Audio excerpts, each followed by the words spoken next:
Bonjour. Bonjour Moira. Moi,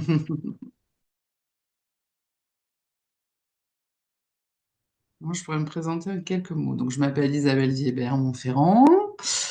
Je suis au départ psychanalyste. Alors, je fais plus du tout de psychanalyse aujourd'hui, plus beaucoup en tout cas. Je suis praticienne en psycho-bioacupressure. C'est un mélange de médecine chinoise et de physique quantique. Ça a été inventé par un médecin qui s'appelle le docteur Pierre-Noël Delatte. Et je suis donc praticienne en soul coaching, en coaching de l'âme.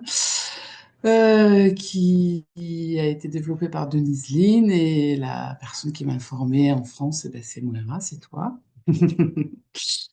Voilà, et qu'est-ce que je pourrais dire d'autre? Ben, je suis maman d'une grande fille, je suis grand-mère aussi de deux petits-enfants merveilleux et de deux petits-enfants d'accueil merveilleux aussi. Voilà, vis en Ariège avec mon mari, voilà, qui est aussi praticien. Voilà. Ah oui, je suis aussi comédienne, oui, effectivement. Et donc, on a créé un spectacle avec une de mes amies metteurs en scène, en fait, qui s'appelle La chamane endormie, mais qui va bientôt s'appeler La chamane réveillée. Et parce que je vais y mettre beaucoup plus ma patte. C'est un spectacle qui est sorti lors d'une respiration holotropique et je comptais écrire ce texte et finalement c'est mon ami qui l'a écrit dans la nuit. Et aujourd'hui, j'ai envie d'y mettre un peu plus ma patte à moi. Donc, j'ai fait Avignon avec ce spectacle. Ça a super bien marché. Et c'est un spectacle où j'ai introduit du soul coaching, enfin, des éléments, des outils du soul coaching. Et ça va être encore plus dans le prochain spectacle.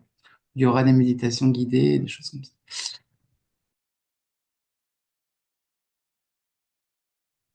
Alors, qu'est-ce qui m'a donné envie? Ben, en mai 2016, j'ai rencontré Moira lors d'un stage qui s'appelait Comment booster votre entreprise. Et j'ai fait avec elle un atelier sur l'abondance où j'ai fait un collage, d'abord une méditation qui m'a marquée puisqu'en fait je me suis retrouvée, je me suis transformée en aigle, je me suis vue en aigle au-dessus des montagnes. Donc ça c'était, je crois que c'était le 16 mai 2016. Et le 30 juin 2016, en fait, eh ben, j'ai changé de vie et je suis partie vivre en pleine montagne. J'étais une vraie citadine, hein, ça faisait des années, 30 ans que je vivais à Nice. Et j'ai changé de vie totalement d'un coup, par l'intermédiaire d'une rencontre avec un copain psychanalyste aussi qui avait changé de vie. Mais en tout cas, pour moi, c'est l'effet de cette méditation guidée qui fait que je me suis retrouvée là-haut. Parce que c'était vraiment peu probable. Et voilà. Et du coup, ben, j'ai eu envie, en fait, après d'aller un peu plus loin dans ce coaching. Et surtout, ce qui est rigolo, c'est qu'en fait, je me suis inscrite, en fait, sur un atelier, non, un tirage au sort en fait que Moira avait mis en place pour Noël. J'étais chez ma fille et je me revois encore dans cette chambre où j'étais entourée de ces deux chiens en plus et je me dis, je m'inscris et j'ai une petite voix, j'entends une petite voix qui me dit tu vas gagner. C'était un tirage au sort pour gagner un programme sur l'authenticité de 28 jours. Donc je me suis dit tiens c'est bizarre, pourquoi j'entends ça? Et je suis revenue donc le 25 décembre sur Facebook pour voir ce qu'il en était de ce tirage. Et effectivement, j'ai gagné. Donc là, je me suis dit, waouh, c'est quand même incroyable.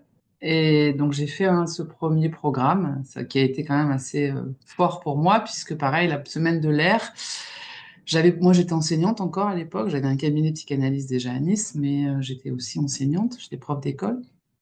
Et j'en avais vraiment, j'arrivais plus trop.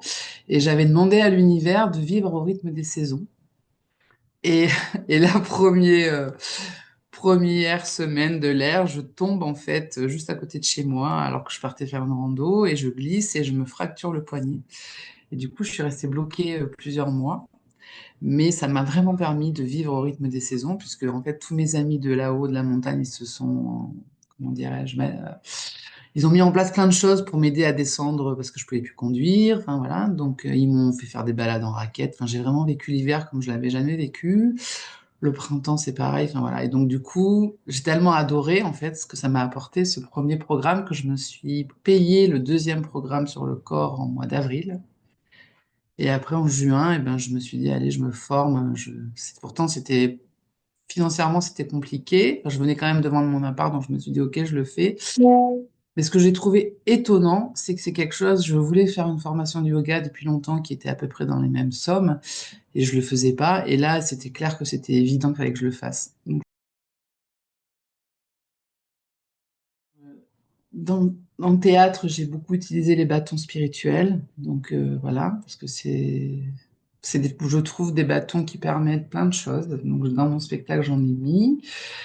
Après, ça va, c'est vraiment très varié. Je peux faire dans beaucoup de programmes. J'en ai fait beaucoup déjà. J'ai organisé beaucoup de programmes. J'ai accompagné 8 femmes pour le programme Survivre et prospérer pour les femmes. C'était merveilleux. Elles sont toutes allées vers leurs rêves. Il y en a une aujourd'hui qui est en Inde et qui s'éclate. Il y en a une autre qui vient de partir au Sénégal, qui m'a envoyé des super retours. Donc c'est vraiment et donc je fais quand même pas mal de programmes et où j'accompagne les femmes et je vois vraiment l'effet que ça a sur leur vie. Ensuite, je peux faire aussi dans ma pratique quotidienne avec surtout parce que moi je fais beaucoup de psychobioacupressure quand même encore. Donc je vais amener les gens à un moment donné à faire un voyage d'âme pour pouvoir résoudre quelque chose de particulier. Par exemple, j'ai un souvenir d'une avocate qui, dès qu'elle entendait 1918, elle comprenait pas pourquoi elle se mettait à pleurer, pourquoi dès qu'elle voyait un film qui parlait de la guerre de 1918, elle était très mal. Et un jour, je lui dis, bon, ben, on va aller voir, quoi. Et donc, ben, on a fait un voyage d'âme, elle a découvert que ça avait un lien avec sa grand-mère. Voilà, donc c'est en fonction de la demande et ce qui m'est posé, je vais orienter en fait vers le soul coaching ou pas. Donc les voyages d'âme. Tirage d'oracle, j'en fais plus dans les salons, en fait. Je trouve ça sympa d'en faire dans les salons. J'ai fait pas mal de salons de bien-être. Et là, en fait, je propose des tirages d'oracle. Ça peut m'arriver aussi dans ma pratique, mais c'est quand même pas quotidienne, mais c'est plus à la demande en fonction de ce qui m'est posé. Euh, voilà, après, voilà, les programmes, voilà, j'adore en faire, mais c'est pareil, c'est en fonction, c'est au fur et à mesure du travail que je fais avec la personne, à un moment donné, je lui propose. Par contre, je fais aussi des recouvrements d'âme. Donc voilà, je leur demande souvent de construire un hôtel. Donc dans mon bureau, il y a de quoi faire plein d'hôtels. Donc ils choisissent des objets et ils peuvent du coup ben, créer leur hôtel pour leur recouvrement d'âme, puisque après je leur demande d'appeler leur guide et voilà. Et je pensais à ça, j'ai oublié de dire ça par rapport aussi. Moi, je fais des stages en fait où je mélange le théâtre. J'ai un stage qui s'appelle Survivre, non, euh, lâcher prise à notre rapport au corps, parce que j'ai beaucoup travaillé sur ça en théâtre. Et du coup, je fais un mélange de soul coaching, de théâtre et de PBA. Et donc là, là, vraiment, il y a des tirages d'oracle, par contre, dans le stage. J'utilise les hôtels, j'utilise tout ça, quoi. Dans mon quotidien, ouf, bah, il y en a dans mon quotidien, je pense que ça fait complètement partie intégrante de ma vie aujourd'hui, puisque moi, il y a des hôtels un peu partout chez moi. Dans mon entrée, il y a 2 hôtels. Voilà, les gens, quand ils viennent dans ma maison, ils voient bien que c'est particulier. Ça fait un peu, pas entre deux sorcières, c'est pas ça, mais bon, on voit bien que c'est différent. Dans mon bureau, j'en ai 2. Dans ma vie de tous les jours, j'utilise les méditations guidées quand j'en ai besoin. Des fois, quand je me sens fragile ou je manque de dynamisme, je vais me choisir une méditation guidée. Et au quotidien, les affirmations, ça fait partie aussi des choses que j'ai mis dans mon bureau, ouais, que j'utilise. Et les méditations guidées, par contre, ça, j'ai oublié de le dire, je les utilise aussi beaucoup dans ma pratique, où selon une problématique, soit je vais leur faire à la fin d'un soin, ou je vais même parfois leur envoyer les méditations de Moira que je trouve puissantes par WhatsApp. Et elles les écoutent, après elles-mêmes m'en parlent, après on se fait un retour, enfin voilà. J'utilise aussi comme ça. Waouh. Mhm.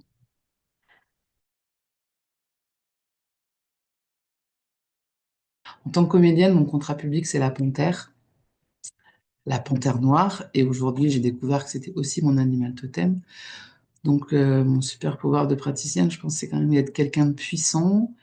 Et j'ai envie de dire presque à ma grande surprise. Bon, moi, ma maman était chamane, hein. En fait, elle a grandi avec des sorciers à Madagascar.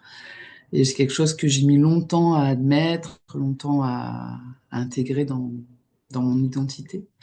Et aujourd'hui, ça fait vraiment partie de qui je suis. Donc oui, je pense que je suis quelqu'un, ouais, j'ai envie de dire puissante. Et ouais, je crois que c'est le bon mot.